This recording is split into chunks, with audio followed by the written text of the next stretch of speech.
بسم الله الرحمن الرحيم الحمد لله وسلام على عباده الذين اصطفى. In the name of God, the gracious, the merciful, all praise belongs to God, and peace be upon His servants whom He chose. Assalamu alaikum, everyone. Today's topic is about messengers after Muhammad, peace be upon him. The reason why we're covering this topic is because a number of Islamic scholars, such as Rashad Khalifa and Ghulam Ahmed and a handful of others, have each declared themselves either to be a messenger or a prophet of God. And it's important for us to verify the validity of these claims. Is it possible that God is still sending messengers or prophets after Muhammad? And although in chapter 5, verse 3, we learned that our religion is complete, there is another clear-cut verse in the Quran that answers this question. Chapter 33 verse 40 carries the answer to this question because it teaches us the status of Prophet Muhammad. In 33:40 God says, "ما كان محمد أبا أحد من رجالكم ولكن رسول الله وخاتم النبيين." Muhammad was not the father of any one of your men, but a messenger of God and seal of the prophets.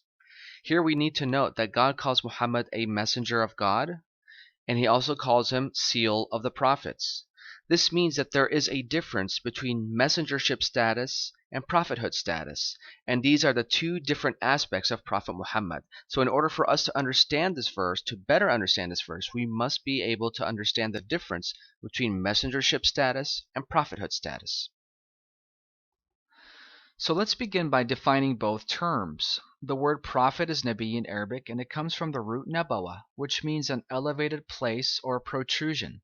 So it's the place that is higher than its surrounding region. And therefore, when someone is given prophethood status or NUBUWA, it means that this person has been granted a high rank or high status at God.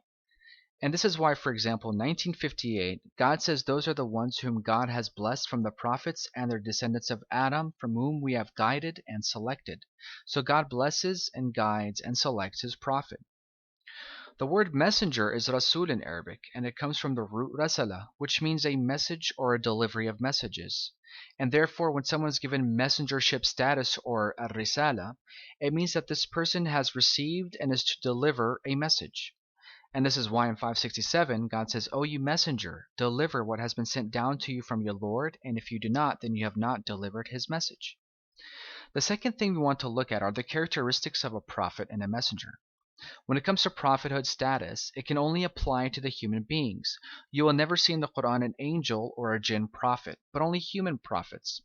And this is why in 380 God says it is not for any human to receive the book, wisdom, and prophethood. And this means that God makes a connection between humans and prophethood status. And so whenever the word prophet is used in the Quran, it emphasizes or points to the personal life or qualities of the prophet himself, his human side.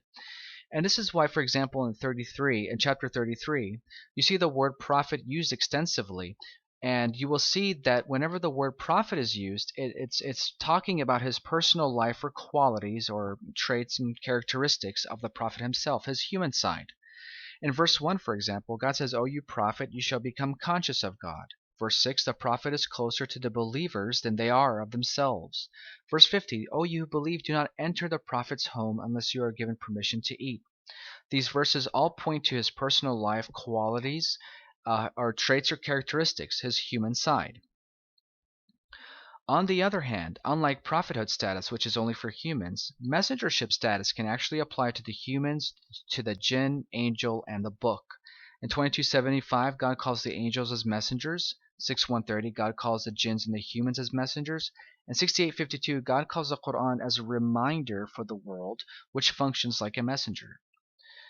And this is why whenever the word messenger is used in the Quran, it emphasizes or points to the actual message itself. And this is why God tells us that whoever obeys the messenger has obeyed God. It's as if the messenger functions like the mouth of God.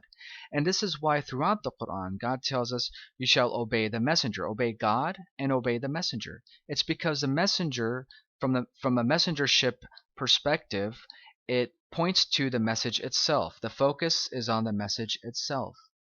God never tells us in the Quran to obey the prophet because God doesn't want us to obey the personal life or qualities of the prophet. He wants us to obey the message itself. The third thing we want to look at is the function of a prophet and a messenger. prophets can communicate with God. They have been granted a high rank or high status so that they can communicate with God. They receive inspirations, instructions, news, prophecies, all sorts of information from the divine. And this is why, for example, in chapter 66, verse 3, God tells us that the prophet entrusted some of his wives with a secret, and then one of them spread this secret. And God made this known to the prophet. And so the prophet informed her of this. She said, "Who informed you of this?" He said, "I was informed by the all-knowing." So here we see that something involved the personal life of the prophet, and that God was communicating with the prophet. Likewise, when it comes to messengership status, they also receive inspiration. It's the same person ultimately. Messengers receive and deliver a message, as I explained earlier. They receive scriptures, warnings, or miracles. And this is why, for example, in chapter 7, verse 61 through 62, Noah said, "I am a messenger from the Lord of the universe. I convey unto you my Lord's messages." So Noah here, for example, is describing himself, is calling himself a messenger and describing what this messengership does. I convey unto you my Lord's messages. And this is really where the connection's about to occur between prophethood status and messengership status. You see, God is communicating with the prophet, and once God gives this prophet a specific message to deliver to a people. See here I wrote, if commanded to deliver a specific message to a people, the prophet then also becomes a human messenger from God.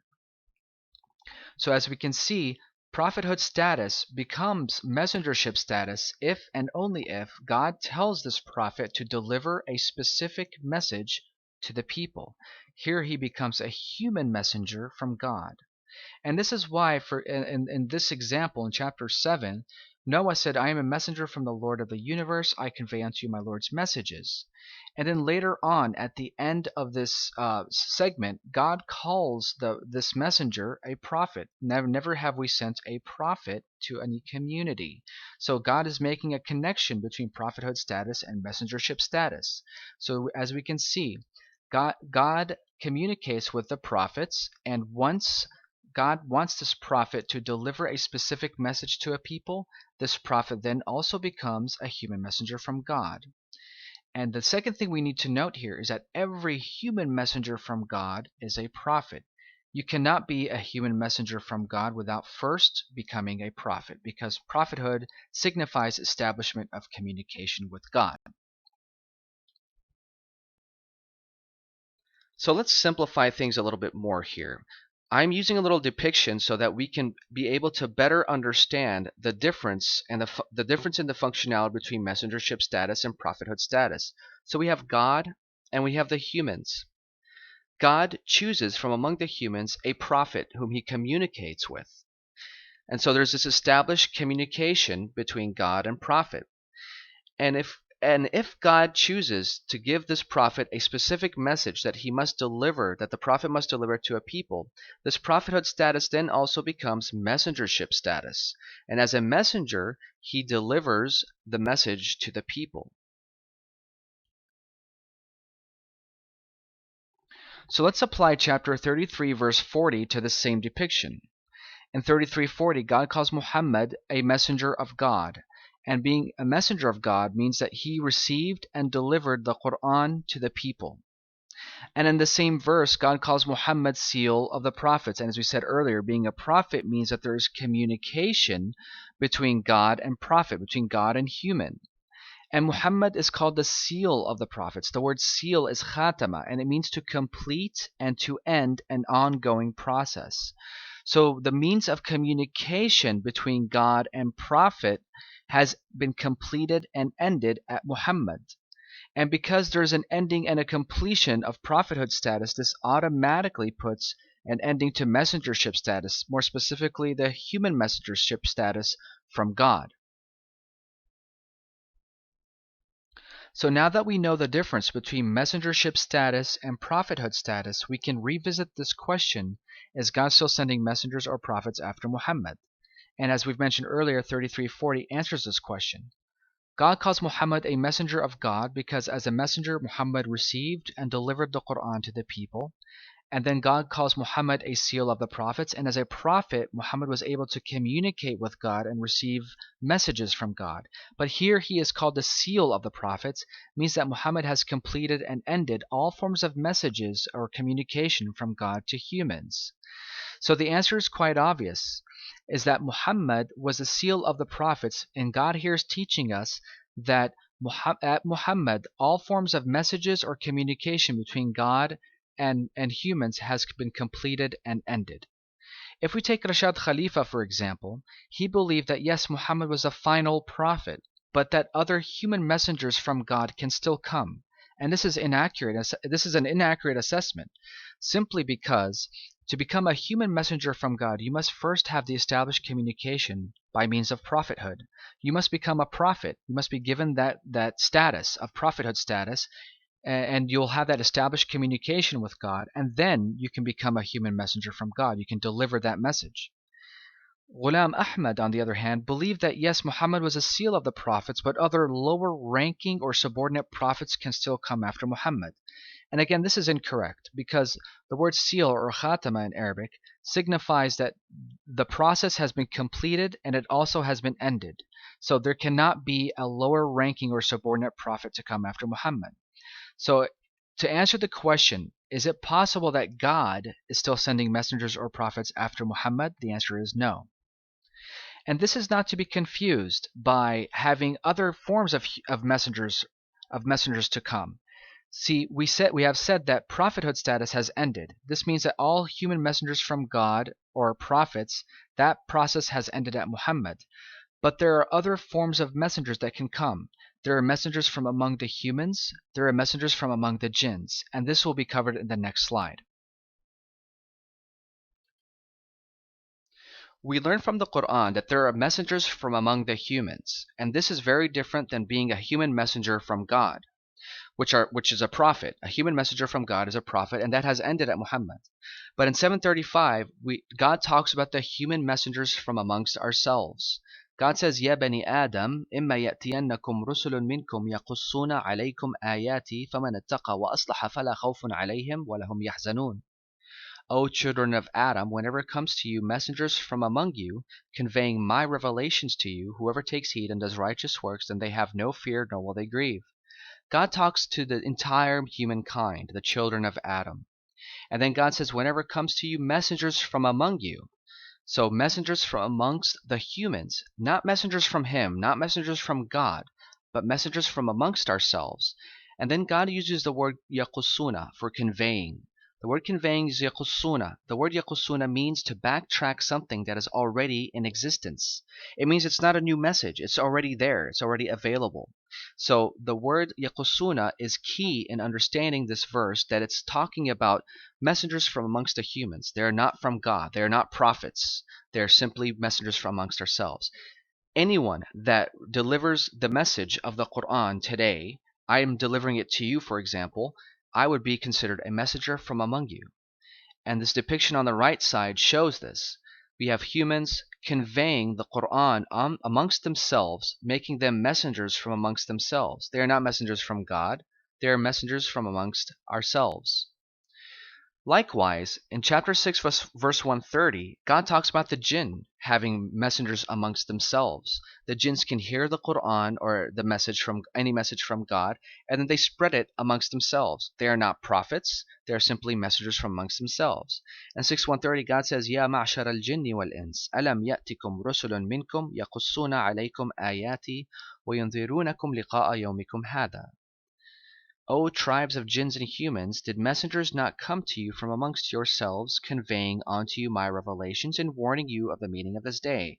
Again, God is addressing the tribes of jinns and the humans and messengers from amongst themselves, and using the same exact word, yaqussuna, conveying the revelations of God.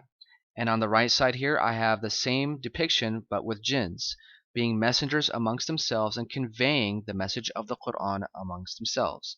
So as we can see, there's a difference between being a human messenger from God, which is a prophet, and that has ended Muhammad. But then there are messengers from amongst ourselves, the humans, and there's messengers from amongst the jinns themselves. Some folks have asked the question, why not seal of the messengers instead of seal of the prophet? What would happen if God called Muhammad seal of the messengers instead of seal of the prophets? And the impact is actually twofold. The first thing is that, as we mentioned earlier, the word messenger points to the message itself. And so in this case, it would be the Quran. It would have meant that Muhammad was a seal of the Quran. He would have completed and ended the Quran. And linguistically, this would have meant that the Quran would have stopped, or the message of the Quran would stop at Muhammad. We would no longer have the Quran in our hands today. It would have died with Muhammad. And again, this is incorrect. The second impact is on prophethood status. It would also mean, if Muhammad was a messenger, was a seal of the messengers, it would mean that prophethood status would still exist today. People, humans, would still be communicating with God. They would receive informations and instructions relevant to the religion and whatnot. Again, this is incorrect. Prophethood status has ended with Muhammad, has been sealed with Muhammad, which means that there's no longer human messengers from God. So let's just recap everything in a nutshell. In 33:40, God says Muhammad was not the father of any one of your men, but a messenger of God and seal of the prophets. And as we said, being a messenger of God means Muhammad received and delivered the Quran to the people. Being a seal of the prophets, it means all forms of communication between human and God have ended at Muhammad. So the phrase seal of the prophets signifies end of prophethood, and it also means end of human messengers from God. So if we were to answer the question, is it possible that prophets or human messengers from God can still come after Muhammad? And the answer is no. But we need to understand that there still can exist human and jinn messengers from amongst ourselves.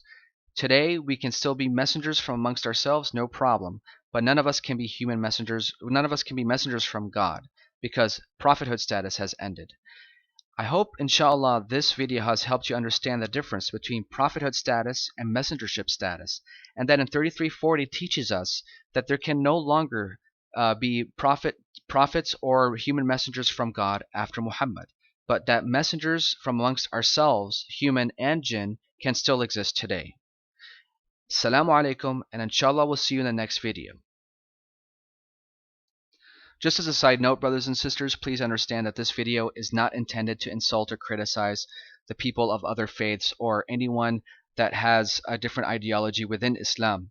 I respect, as a Muslim, it is our duty to respect and honor folks of other faiths and other ideologies. We are all striving for the same cause, so please understand that this is not an intent to criticize anyone else. It is simply an analysis based on my understanding from the Quran. Assalamu alaikum, and inshallah we'll see you in the next video.